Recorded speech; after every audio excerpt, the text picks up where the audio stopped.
नहीं करेगा, तो उठा के पटक देंगे सीधा। ध्यान देना क्या बोल रहे हैं, डीएनए, ध्यान से सुनना। तो याद रखिएगा डीएनए जो हम आप लोगों को बता रहे हैं, डीएनए, इसके बारे में सबसे पहले जानकारी किसने दिया था?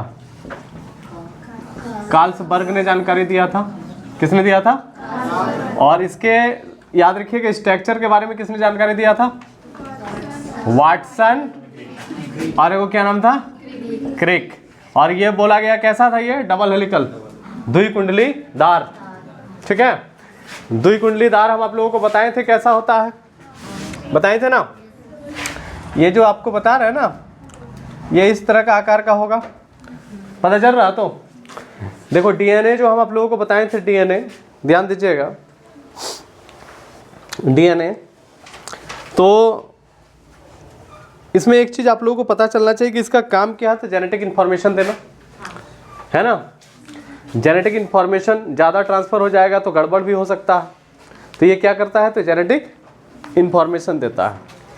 अब यहाँ पे काम तो आप लोगों को समझ में आ गया है ना डीएनए का, कि काम क्या है। जैसे हम आप लोगों को बताए थे कि जो क्रोमोसोम होता है उसी इसका पार्ट है ये। क्रोमोसोम को थोड़ा खींच दोगे तो डीएनए आ जाएगा, फिर आपका जीन आ जाएगा, है ना। अब यहाँ पे कुछ चीज़ें आपको समझना है, ध्यान से सुनना। जैसे डीएनए जो होता है, डीएनए ध्यान दीजिएगा, डीएनए इसमें कुछ नाइट्रोजन बेस होता है। तो नाइट्रोजन बेस इसमें 2 ठो होता है, ठीक है, नाइट्रोजन बेस। तो डीएनए में याद रखिएगा, आपको सवाल पूछेगा कि नाइट्रोजन बेस क्या होता है, तो 2 होता है, एक होता है प्यूरिन, एक होता है पायरेटामिन। ठीक है, एक क्या होता है? प्यूरिन, ठीक है, दूसरा क्या होता है? पायरेटामिन। ध्यान से सुनना, घबराना नहीं, ठीक है। अब ये जो प्यूरिन और पायरेटामिन हम आपको बता रहे हैं, ध्यान से सुनना, इसमें याद रखिएगा 2-2 ठो करके कंपोनेंट होता है। जैसे प्यूरिन हम आपको बताएं तो इसमें एडेनिन और ग्वानिन मिलेगा आपको। इसमें 2 चीज़ मिलेगा आपको, एक मिलेगा एडेनिन और दूसरा ग्वानिन मिलेगा, ठीक है। इसमें भी हम लोगों को 2 ठो मिलता है, एक मिलता है थायमिन और एक मिलता है, याद रखिएगा, साइटोसिन मिलता है। अब इसको थोड़ा समझो आप लोग, ध्यान सुनो। अब डीएनए को यदि हम लोग देखें तो ये हम लोगों का नाइट्रोजन बेस है, ये मटेरियल हम लोगों का डीएनए में है, ध्यान से सुनना। तो डीएनए में याद रखिएगा एडेनिन है, ग्वानिन है, थायमिन है, साइटोसिन है, ठीक है। बड़ा ही इंपॉर्टेंट है। सेम चीज आपको आरएनए में भी मिलेगा। आरएनए जब पढ़ाएंगे ना आपको, तो आपको पता चलना चाहिए सेम चीज आरएनए में भी मिल जाएगा। ये आपको समझना है कि जब डीएनए से आरएनए में बदल दिया जाता है तो क्या किया जाता है, या जब आरएनए को डीएनए में बदला जाता है तो क्या किया जाता है। जैसे कोरोना जो वायरस है ना, उसका हम लोगों को डीएनए नहीं मिला, उसका आरएनए मिला। तो यदि हम लोग मान लीजिए कोविड टेस्ट जब करते हैं तो आरएनए से तो टेस्ट होगा नहीं, उसके लिए क्या चाहिए? डीएनए चाहिए। तो डीएनए से टेस्ट होगा। बात सही बात। तो याद रखिएगा डीएनए से टेस्ट करने के लिए हमको क्या करना पड़ेगा? तो हमको आरएनए को डीएनए में बदल देना पड़ेगा, तब जाकर के हम उसके बारे में जानकारी ले सकते हैं, है ना।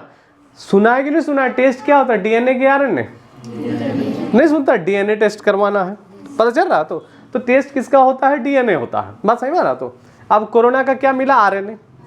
तो आरएनए से तो टेस्ट हम लोग कर नहीं सकते, उसके बारे में पता नहीं लगा सकते हैं। तो पता लगाने के लिए आरएनए को किस में बदलना होगा? डीएनए में बदलना होगा। बात सही बात। तो अब यहाँ पे एक चीज आप लोग देख लीजिए कि डीएनए में ये सब मटेरियल मिल रहा है, ठीक। आरएनए में भी सेम मिलेगा। ध्यान से सुनना क्या बोल रहे हैं, सिर्फ याद रखिएगा थायमिन के जगह उसमें हो जाएगा आपका यूरेसिल हो जाएगा। क्या हो जाएगा? यूरेसिल हो जाएगा थायमिन के जगह। ध्यान से सुनना क्या बोल रहे, थायमिन की जगह क्या हो जाएगा? यूरेसिल हो जाएगा। अब एक चीज आप लोग बताइए, ये चीज मान लीजिए आपका डीएनए में मिला, ये चीज किस में मिला? आरएनए में मिला। पता चल रहा तो है ना। अब देखो ध्यान देना, मान लिया जाए कि हम लोगों को किसी चीज का डीएनए मिल गया है। अब हम लोग बोलेंगे कि उसको डीएनए को हम लोग आरएनए में बदलना है हमको। पता चल रहा तो डीएनए को किस में बदलना? आरएनए में। तो यदि डीएनए मिला तो उसमें क्या मिलेगा आपको? सब चीज सेम रहेगा दोनों में। तो डीएनए यदि मिला तो उसमें क्या मिला तुमको? थायमिन। इसको यदि हम आरएनए बनाएंगे तो थायमिन को हटा करके क्या डाल देंगे? क्या बन जाएगा? आरएनए बन जाएगा। याद रखिएगा, जैसे मान लीजिए कहने का मतलब है हम लोगों को आरएनए मिला है। क्या मिला है? आरएनए। तो आरएनए में ये सारा मटेरियल सेम है, खाली इसका जगह में क्या रहेगा? यूरेसिल।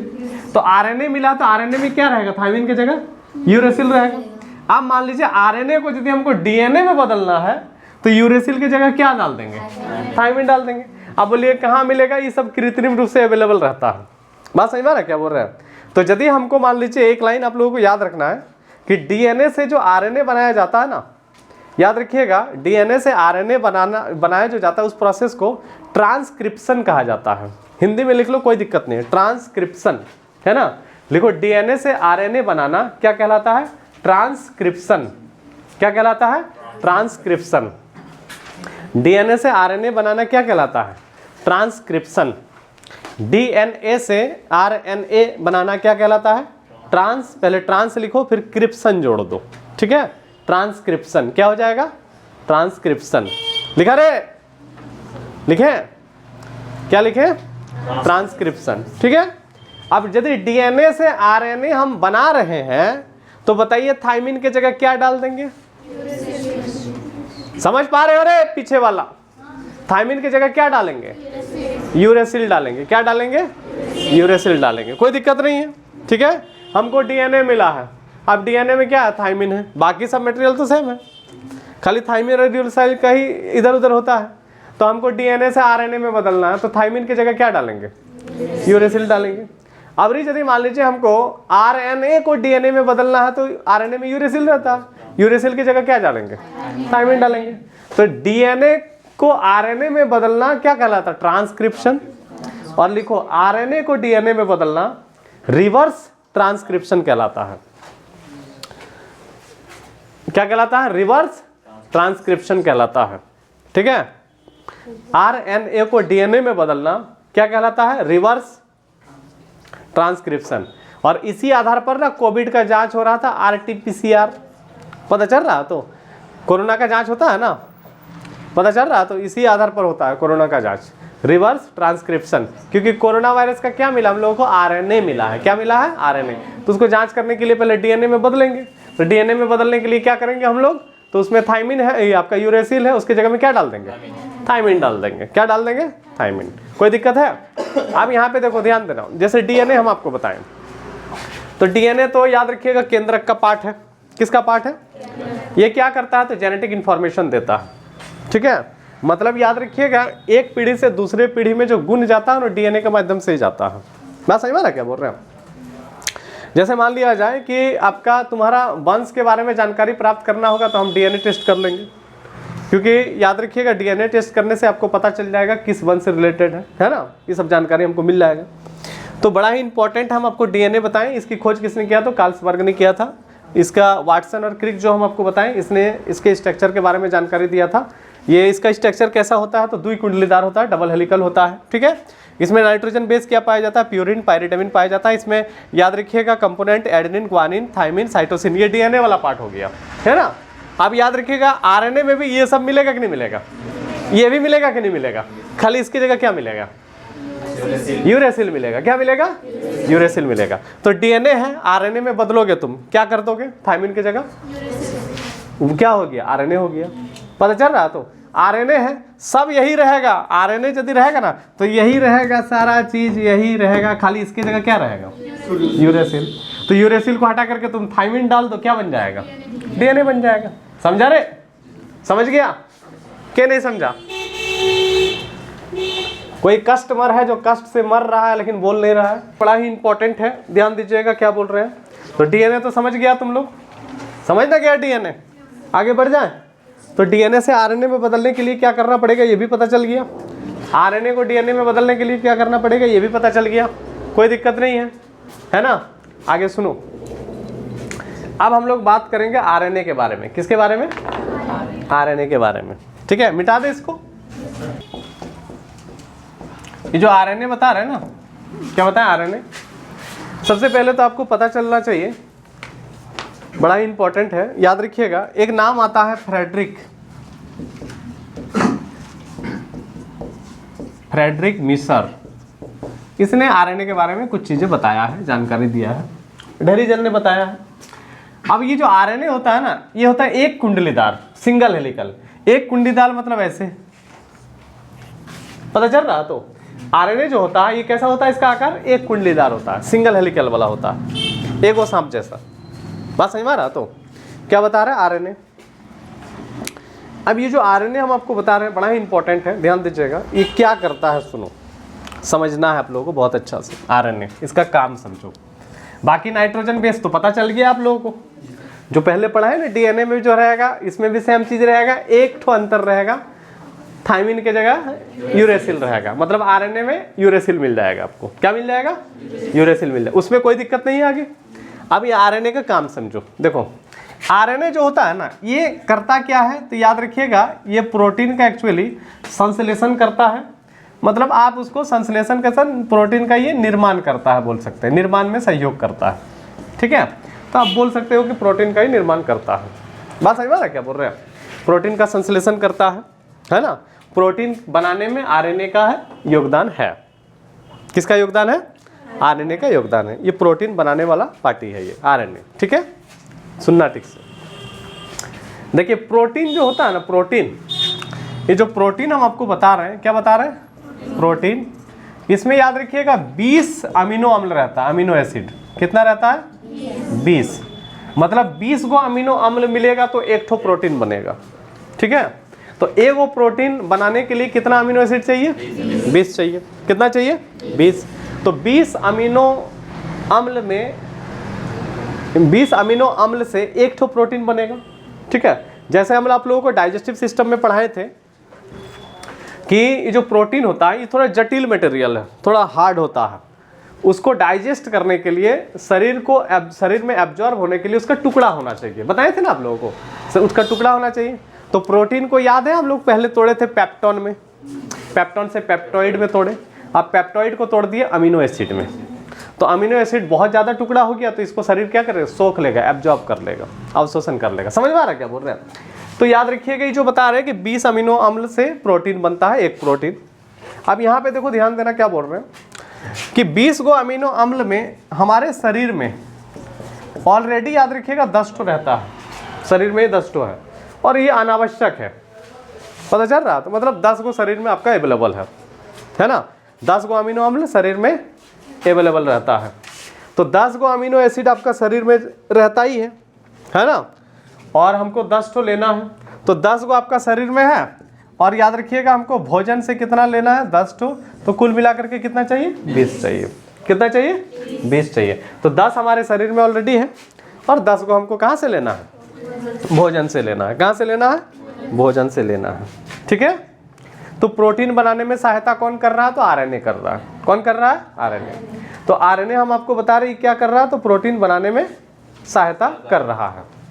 समझ में आ रहा? तो अब यहाँ पे देखो ध्यान से सुनना है क्या बोल रहे हैं। तो आरएनए कैसे सहायता करता है? तो आरएनए में भी 3 गो टाइप होता है। ठीक है, एक याद रखिएगा होता है mRNA। ठीक है, ध्यान से सुनना। जैसे मान लीजिए आप लोग भोजन लीजिएगा, भोजन जब आप करोगे, खाना जब खाओगे ना, तो आपके भोजन से 10 गो चुनना है अमीनो अम्ल। ठीक है, तो 10 गो जो आपके भोजन से अमीनो एसिड चुनना, अमीनो अम्ल चुनना, 20 गो चाहिए ना रे, 10 गो शरीर में ही है और 10 ठो लेना है भोजन से। तो जो mRNA है इसको बोलते हैं मैसेंजर आरएनए। पता चल रहा? तो mRNA मतलब मैसेंजर आरएनए। तो mRNA जो है ना आपका भोजन से प्रोटीन का ये पहचान कर देगा। क्या कर देगा? पहचान। ये पहचान कर दिया, 10 गो चुन दिया ये सिर्फ। पता चल रहा? तो अब ये 10 गो जो पहचान करता है ना, अब ये कुछ नहीं करेगा, सिर्फ पहचान कर देगा, 10 गो कलेक्ट कर देगा ये भोजन से। ठीक है, अब ये कहीं आना जाना नहीं करेगा। तुम लोग का जैसा कोरही है ये, कोरही समझते हो? कोरही देखे आप लोग? कोरही देखे हो कि नहीं देखे हो? नहीं देखा तो घर जाके शीशा देखना। क्या समझा? तो याद रखिए कि जो बता रहे हैं ठंडा का दिन में ज्यादा हो जाता है आदमी, क्या है कि नहीं? सुबह उठने का मन करता है? नहीं मन करता है?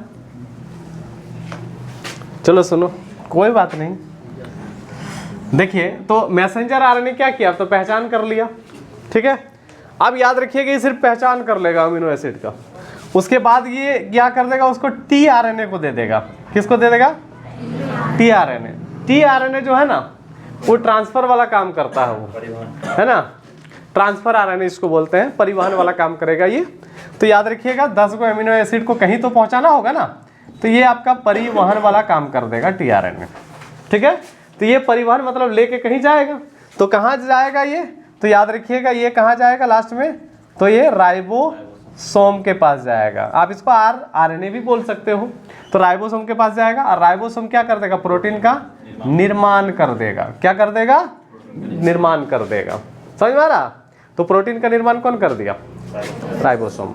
ठीक है, तो याद रखिएगा सहयोग किया ना RNA प्रोटीन बनाने में, है ना। जैसे राइबोसोम आप लोगों को हम बताए थे कि नहीं बताए थे? इंडोप्लाज्मिक रेटिकुलम जब बताए थे, अंतःद्रव्य जाली का 2 पार्ट होता है, एक आपका स्मूथ वाला होता है, खुरदरा होता है। जो खुरदरा पार्ट है वो प्रोटीन का निर्माण करता है, स्मूथ वाला वसा का निर्माण करता है, बताए थे ना। ठीक है, तो ये हो गया RNA का काम। समझ में आया रे? कितना अमीनो अम्ल चाहिए? 20 ठो। 10 ठो कहाँ से? 10 को शरीर में ही रहता अनावश्यक, 10 को आवश्यक है जो भोजन से लिया जाता। समझ गया ना, कोई दिक्कत नहीं है। तो पूछेगा अमीनो अम्ल का पहचान कौन किया? तो मैसेंजर RNA, है ना। उसके लेके जाएगा कौन? राइबोसोम तक। ट्रांसफर RNA बनाएगा कौन? राइबोसोम। कौन बना देगा? राइबोसोम। तो DNA और RNA ये क्लियर हुआ आप लोगों का? DNA RNA क्लियर है?